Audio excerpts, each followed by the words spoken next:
Well, hello, and welcome to another exciting edition of Coffee with Stephen. So, in this week's blog, I'm focusing in on a specific piece of legislation that is going to be coming down the pike here on January 1. Actually, that's not entirely true. January 1 is the beginning of an implementation phase. The real heavy duty stuff actually won't go into effect until July 1 of 2019. In any event, this particular blog is focused on AB 156, which is the ammunition regulation legislation. And effectively, this is a solution to a problem that I'm not entirely sure even exists. Now, I want to clear up a couple of things right off the bat. There's been some questions that I've been fielding over the last couple of weeks, which is actually what really inspired me to do this blog right now. On January 1, you are not prohibited from ordering ammunition on the internet.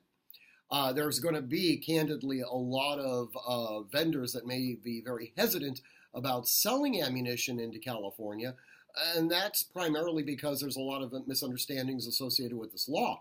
But effectively, you can still buy your ammunition online. It's just that you won't be able to have it delivered directly to your doorstep like you can right now. You're going to have it sent to an FFL or another licensed vendor. And then they'll hold it and they'll give it to you when you show up. Now, they can't charge you more than $10 for the service fee of holding the ammunition and ultimately giving it to you.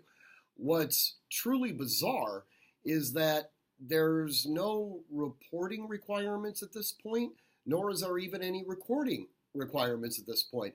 So why we're even going through this little kabuki theater is completely beyond me. July 1 of 2019, there becomes an electronic reporting requirement. And that is filled with its own unique constitutional problems, which we'll go over in the blog. The key thing that I want to make sure that people understand is that, these laws, and it's not just the ammunition law, because if you look at the ammunition law from a rational perspective, if you are using logic to dictate how this argument proceeds, it makes absolutely no sense. It's, as my law partner, said to me, saying that the King of France is bald is a grammatically correct sentence, but it's factually inaccurate. There is no King of France. So while we might sit there and look at the actual precept and say, yeah, on its face it makes sense, on its face it actually is completely illogical because the underlying rationale just simply doesn't exist. And that is how a lot of our laws that are oriented towards firearms are developed.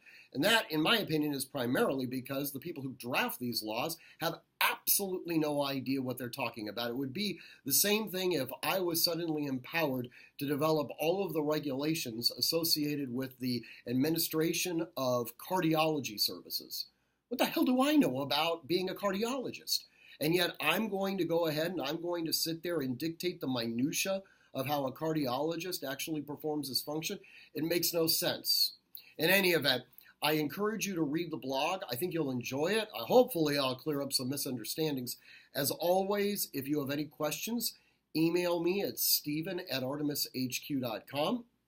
And as always, train constantly, train consistently, train with purpose, and stay safe out there. Thank you for watching. Until next time, thank you.